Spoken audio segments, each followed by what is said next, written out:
three more JD gaps up on some Chinese stimulus news. So I would expect yesterday the weakness that we saw earlier in the day in the Chinese names, we're going to see the opposite today.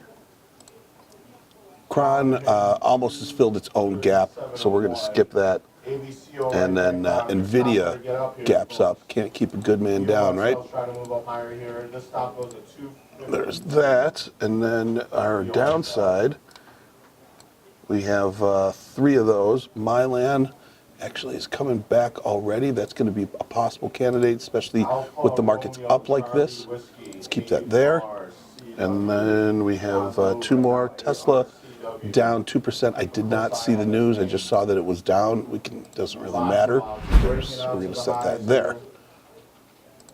All right, so those are set. Let's see what we got as far as volume. Volume pretty low across the board. We're not seeing much as far as any sort of direction here.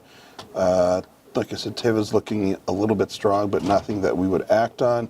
QCOM, conflicting. Turkey, not seeing anything that we're jumping on here.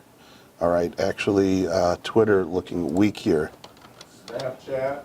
Can we get a decent market in Twitter? We'll still look at, they're nickel wide. I think that's going to be probably something that we would look at here.